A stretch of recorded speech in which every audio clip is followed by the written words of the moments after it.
حضرت غوث پاک جیلانی شیخ عبدالقادر رضی اللہ تعالیٰ غوث اعظم درمیان اولیاء چو محمد درمیان انبیاء۔ غوث اعظم کا ولیوں میں وہی مقام ہے جو نبیوں میں رسول کریم کا مقام ہے۔ حضرت غوث پاک رضی اللہ تعالیٰ عنہ کو اللہ نے بڑے اعزازات سے نوازا۔ ایک اعزاز اللہ نے یہ دیا کہ ماں کی طرف سے حسینی ہے، باپ کی طرف سے حسنی سید، نانا بھی اللہ کے ولی، دادا بھی اللہ کے ولی، پھوپھی بھی اللہ کی بہت بڑی ولی ہے، بہت بڑی ولی۔ والد گرامی، آپ نے وہ سیب والا واقعہ تو بڑا ہی سنا ہوا ہے، اس طرف تو میں نہیں جاتا۔ ماں بھی اللہ کی بہت بڑی ولی ہے۔ یہ اللہ نا اسباب بناتا ہے، خود ماحول بناتا ہے۔ آپ کے جو والد گرامی تھے ان کا نام تھا ابو صالح سید موسیٰ جنگی دوست رحمت اللہ علیہ۔ بادشاہ کے کچھ سپاہی تھے جو مٹکے اٹھا کے جا رہے تھے، اور مٹکے تھے شراب کے بھرے ہوئے، مٹکے اٹھا کے جا رہے تھے۔ حضرت سید محمد موسیٰ جنگی دوست رحمت اللہ علیہ بھی قریب سے گزرے۔ یہ کیا ہے بھائی؟ بدبو سے سمجھ تو گئے، تصدیق کے لیے پوچھا کیا ہے؟ انہوں نے کہا جناب یہ بادشاہ کا سامان لے کے جا رہے ہیں۔ آپ تو جھنڈے والی گاڑی کو ویسے نہیں نہ پوچھ سکتے، سوال ہی نہیں پیدا ہوتا۔ آپ چونکہ جمہوری لوگ ہیں، آپ نے تو بس دفتر بنانا ہے، جب الیکشن ہوگا نا اپنے دروازے کے سامنے سارے محلے سے لڑائی لینی ہے کہ ووٹ میرے آکے دیں۔ پھر ٹھیک 1.5 مہینے کے بعد سجدہ صاف بھی کر جاتے ہیں، بندہ غلط سی میں انہوں پتہ ہی نہیں لگا۔ تو یہ پہلے سوچنا تو تھوڑا سا ایسے ہی بلا وجہ الیکشن تو روز کبھی کبھی آئے گا، تو ہم نے ایک جگہ تو روز رہنا، ایک دوسروں سے جھگڑے کرنا اور معاذ اللہ تعالیٰ غیبتیں کرنا، عزتیں اچھالنا، یہ مسلمان کا شیوا نہیں ہے۔ حضرت غوث پاک کے والد نے پوچھا کیا لے کے جا رہے؟ بادشاہ کا سامان ہے جی۔ ہاتھ میں ڈنڈا تھا، 3 مٹکے تھے شراب کے بھرے ہوئے، زور سے ایک ڈنڈا مٹکوں پہ مارا تو مٹکے ان کے سروں پہ ٹوٹ گئے۔ بادشاہ سلامت، ہم سارے تقریباً بادشاہ سلامت ہوتے ہیں، یہ کسی کی جرت ہے مطلب میرے گھر کے معاملے میں مداخلت کرے؟ اور پھر بادشاہ ہو۔ لوگوں نے جا کے بڑی غیبتیں کی، بڑی بڑی کہانیاں سنائیں۔ اس نے تو توڑ دیا جی مٹکے، آپ کے نے کوئی حال نہیں چھوڑا۔ تو بادشاہ کہنے لگا بلاؤ سید موسیٰ پاک جنگی دوست رحمت اللہ علیہ کو بلا لیا۔ تو کہنے لگے بادشاہ تمہیں پتا تھا مٹکے کس کے ہیں؟ آپ فرمانے لگے پتا تھا مجھے۔ کہا کیوں توڑے؟ فرمایا اس لیے توڑے کہ مجھے تیرے اوپر رحم آ گیا تھا، تو اگر شراب پیے گا تو دوزخ میں جلے گا، مجھے رحم آیا تھا میں نے توڑ ڈالے۔ تو کہنے لگا آپ کون ہیں؟ تو آپ فرمانے لگے میں محتسب ہوں، میری حساب کتاب لینے کی ڈیوٹی ہے، محتسب ہوں، غلط آدمی کا حساب کروں گا۔ تو بادشاہ کہنے لگا کس نے ڈیوٹی لگائی آپ کی؟ فرمانے لگے میری ڈیوٹی میرے رب کریم نے لگائی ہے، میری ڈیوٹی اللہ نے لگائی ہے۔ تأمرون بالمعروف وتنہون عن المنکر، مسلمان کے ذمے ہے اچھائی کا حکم دے گا، برائی سے روکے، یہ ذمہ داری ہے میری، اللہ نے ڈیوٹی لگائی ہے۔ بادشاہ پہ اتنا روب طاری ہوا کہ کہنے لگا حضور آپ کی بڑی مہربانی، آپ نے یہ کام کیا۔ کہنے لگا جناب اگر آپ اجازت دیں تو میں بھی آپ کو محتسب نہ بنا دوں، آپ میرے وزیر بن جائیں، کوئی بندہ اس طرح کا کام کرے تو اسے روکیں۔ تو آپ فرمانے لگے نہیں، تو اپنی نوکری سنبھال کے رکھ، جسے اللہ ڈیوٹی پہ لگائے اسے پھر بندوں کی ڈیوٹیاں نہیں کرنی چاہیے۔ یہ اعزاز اللہ نے انہیں دیا، یہ شان رب کریم نے عطا فرمائی۔ ان کے صاحبزادے تھے حضرت غوث پاک جیلانی رضی اللہ تعالی عنہ۔ اللہ تعالیٰ نے جب کسی شخص سے کام لینا ہوتا ہے تو اللہ اس کے لیے اسباب بھی خود ہی پیدا کر دیتا ہے۔ علامہ اقبال اپنے استاد کی بڑی قدر کرتے تھے، شمس العلماء کی۔ تو ایک دن حضرت شمس العلماء سے کہنے لگے استاد جی آپ کی مہربانی سے پڑھ گیا ہوں۔ تو فرمانے لگے پتر تیری کلاس میں تو 250 لڑکا تھا، میری مہربانی تو سب پہ تھی، پر سارے تو اقبال نہیں نہ بنے۔ فرمانے لگے تیرے اندر بھی کوئی خوبی تھی، اس کی وجہ سے اللہ نے تجھے یہ اعزاز، کوئی تھی کوئی چیز تیرے اندر بھی۔ اللہ تعالیٰ جب کسی بندے کو نوازتا ہے نا تو بندہ بھی محنت کرتا ہے، لیکن اس کی محنت سے زیادہ اللہ کے فضل کا دخل ہوتا ہے۔ تو بندے کئی دفعہ کہنے لگ جاتے ہیں بڑی مشقت کی، بڑی محنت کی، کچھ بھی نہیں ہوتا، زیادہ اللہ کے فضل کا انحصار ہوتا ہے۔ رب جیسے چاہتا ہے ویسے فیصلے دیتا ہے۔ آپ فرماتے ہیں کہ میں چھوٹا سا تھا، والد انتقال کر گئے، والدہ تھی میری اور ہم 2 بھائی تھے۔ فرماتے ہیں بچے کھیلنے کے لیے نکلے تو میں بھی ان کے پیچھے کھیلنے نکل گیا۔ ایک بیل بچوں کے قابو آ گیا، تو بچوں کے قابو کو چیز آ جائے تو پھر وہ اس کا جو حال ہوتا ہے وہ تو ہمیں پتہ ہی، ہم سارے بچے رہ چکے ہیں۔ تو کہتے ہیں وہ بیل قابو آ گیا، کوئی اس کے کان چھیڑتا، کوئی اس کی دم چھیڑتا، کوئی اس کے سینگ چھیڑتا، کوئی کسی جگہ سے اسے تنگ کرتا، مختلف بچے اس کو نا دم سے پکڑ کے ہلاتے، بیل بھاگتا۔ حضور غوث پاک فرماتے میں بھی آگے بڑھا، اور میں نے جب اس کی دم پکڑ کے ہلائی تو بیل نے میری طرف منہ کیا اور کہنے لگا عبد القادر تو نہ ایسے کر، بول کے کہنے لگا تو نہ ایسے کر، تجھے رب نے ان کاموں کے لیے پیدا نہیں فرمایا۔ آپ فرماتے مجھے اتنا خوف طاری ہوا، بیل کو بولتے دیکھا تھا پہلی دفعہ، بیل کو۔ اب میرے سنی کو بھی دلیلوں کی ضرورت ہوتی ہے نا، دلیل نہ دیں، کسی بزرگ کی بات سنائیں تو سنی بھی تھوڑا تھوڑا دائیں بائیں دیکھتا ہے۔ یہ شور ایسا ہوا ہے نا، پراپوگنڈا ایسا ہے۔ میں حدیث پاک سنا دیتا ہوں۔ رسول کریم صلی اللہ تعالیٰ علیہ وآلہ وسلم فرماتے ہیں ایک شخص نے بیل پہ سواری کر لی تھی۔ بیل سواری کے لیے نہیں پیدا کیا گیا، سواری کے لیے اونٹ ہیں، خچر ہیں، گھوڑے ہیں، گدھے ہیں، بیل کھیتی باڑی کے لیے۔ اس شخص نے جب بیل پہ سواری کی تو بیل پیچھے مڑ کے دیکھنے لگا اور کہنے لگا یار تو بڑا بیوقوف ہے، بول کے کہنے لگا مجھے اللہ نے سواری کے لیے نہیں پیدا کیا، میرے سے وہ کام لے جس لیے میں پیدا کیا گیا ہوں۔ تو بندہ ڈر گیا، کہنے لگا بڑی حیرانگی والی بات نہیں کہ بیل بولتا ہے، تو بیل پھر بول پڑا۔ کہنے لگا اس سے بھی زیادہ حیرانگی والی بات ہے۔ اس نے کہا وہ کیا؟ کہنے لگے مدینے میں نبی پاک آ گئے ہیں اور تو نے ابھی تک کلمہ ہی نہیں پڑھا، یہ اس سے بھی زیادہ حیرانگی والی بات ہے۔ جامع المعجزات میں حدیث موجود ہے، حضور آ گئے اور تو نے کلمہ ہی نہیں پڑھا۔ وہ شخص کہتا ہے میں سر پٹ دورا، جب آ کے سامنے کھڑا ہوا تو حضور مسکرائے، فرمایا آجا پڑھ لے کلمہ، مجھے پتہ ہے تجھے کس نے بھیجا ہے۔ اللہ والوں کی باتیں مان لیا کریں، میں بڑی ذمہ داری سے کہتا ہوں رب کریم کے کوئی بندوں کی بات کتاب و سنت کے خلاف نہیں ہوتی، وہی تو کتاب و سنت آگے پہنچانے والے ہوتے۔ تو حضور غوث پاک فرماتے ہیں میں وہ ڈر کے گھر آیا، جب گھر پہنچا تو میرے کانوں میں آواز آ رہی تھی لبیک اللہم لبیک لبیک لا شریک لک لبیک۔ فرماتے میں چھت پہ چڑھا اور میں نے جیلان میں اپنی چھت پہ کھڑے ہو کے دیکھا تو حج کے دن تھے، میری سیدھی نظر میدان عرفات پہ گئی، لوگ میدان عرفات میں بیٹھ کے لبیک لبیک پڑھ رہے تھے۔ پہلے میں وہاں سے ڈر کے آیا، پھر چھت سے ڈر کے نیچے اترا، ماں کو ساری بات بتائی تو کہتی میری ماں کہنے لگی بیٹے جب تو پیدا ہونے والا تھا تو مجھے بڑی بشارتیں ملتی۔ فرماتے ہیں ماں نے نا کھولا بکسا صندوق تو 80 دینار نکالے، فرمایا پتر تم 2 بھائی ہو اور تمہارا باپ کل جاگیر یہ 80 دینار چھوڑ گیا، 80 40 تمہارے 40 تمہارے بھائی کے۔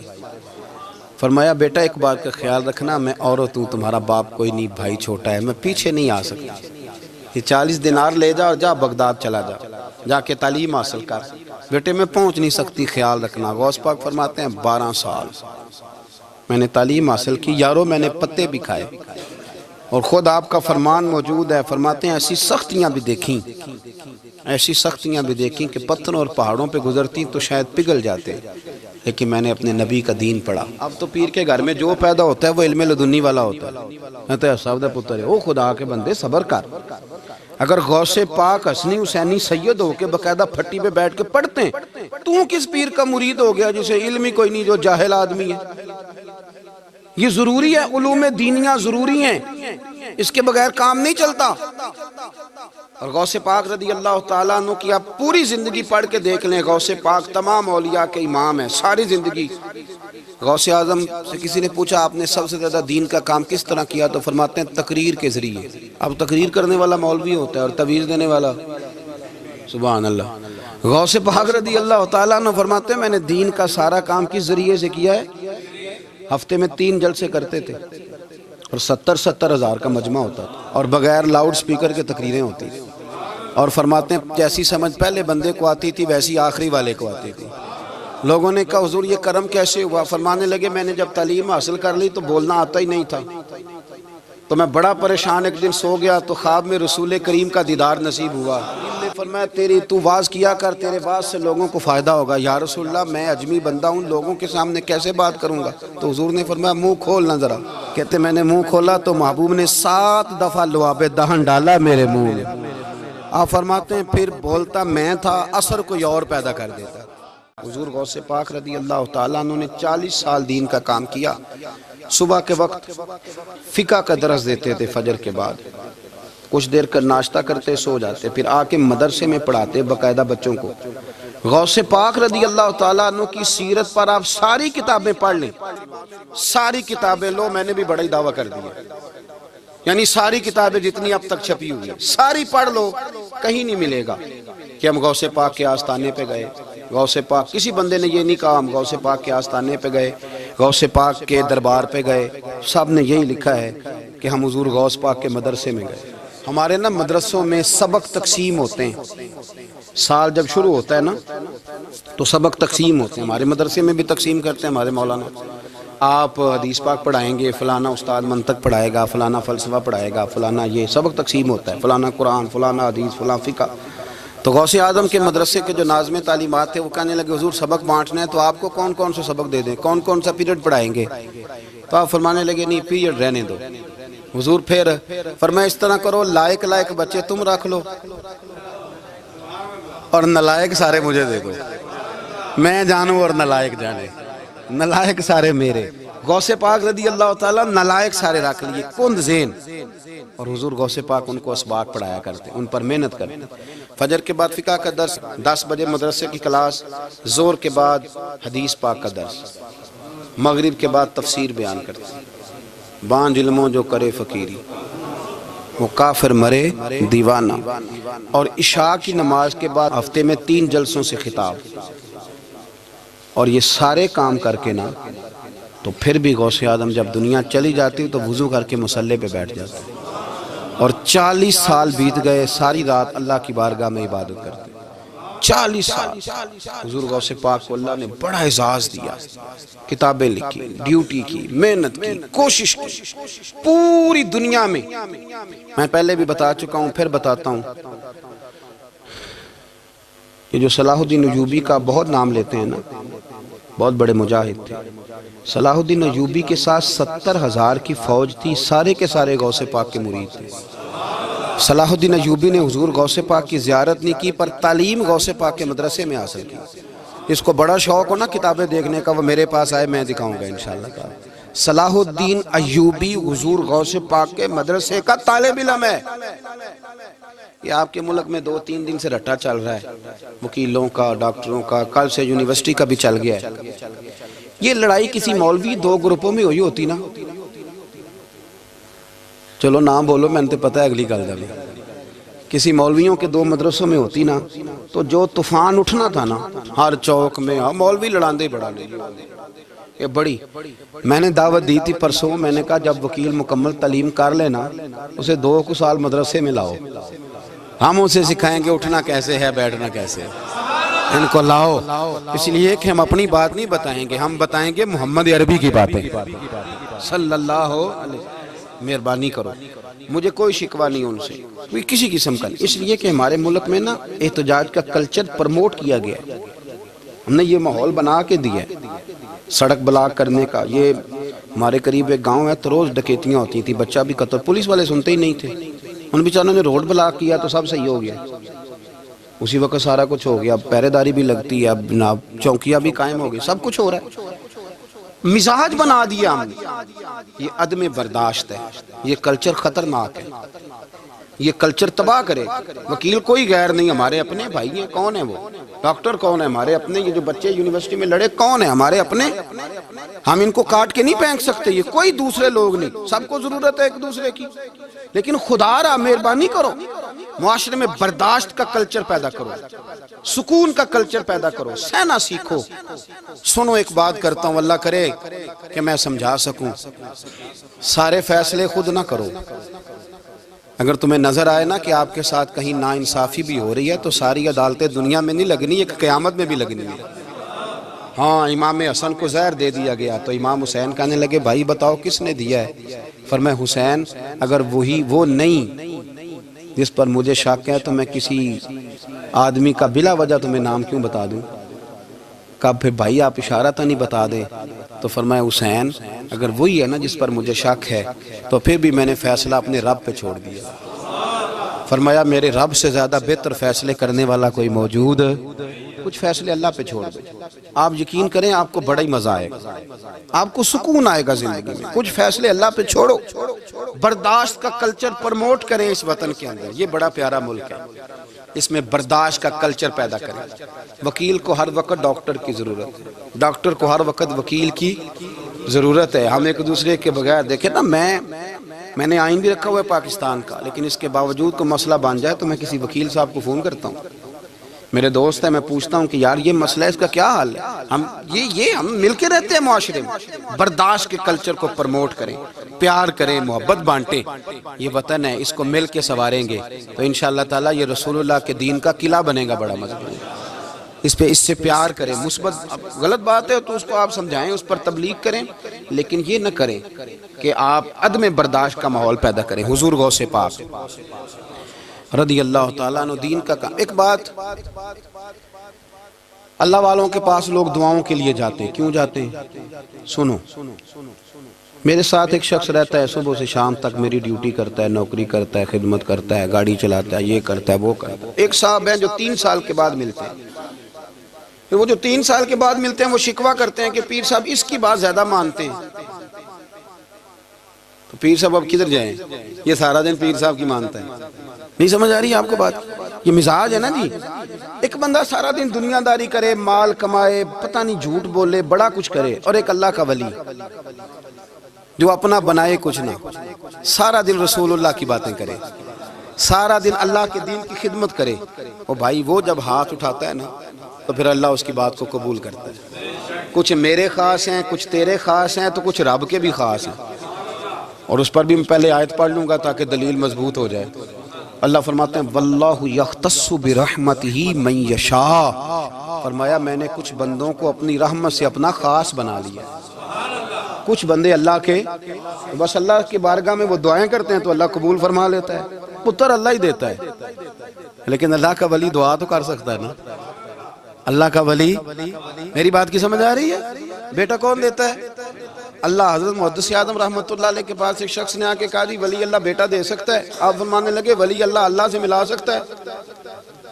کہتے جی وہ تو ہے ہی ولی اللہ, تو اس نے ملا دینا ہے. تو فرمایا جو اللہ سے ملا دے بیٹا تو چھوٹی سی بات ہے. تو دیکھ نہ کہ جو اللہ تک تجھے لے گیا تو پھر پتر پیچھے رہ گیا.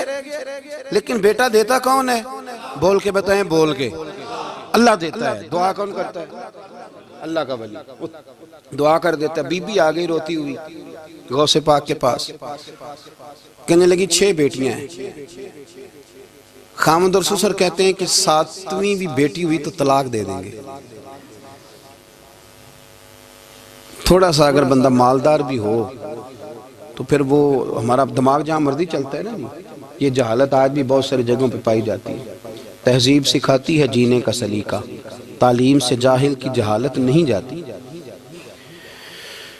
تو رو پڑی. حضور غوث پاک رضی اللہ تعالیٰ نے بلایا اس کے شوہر کو بھی اور سسر کو بھی. فرمایا یہ دیکھ یہ تو اللہ کے کام ہے, جس کو چاہے بیٹیاں دے, جس کو چاہے بیٹے دے. تو جو نہیں مانتے پھر غوث پاک کی بھی نہیں مانتے.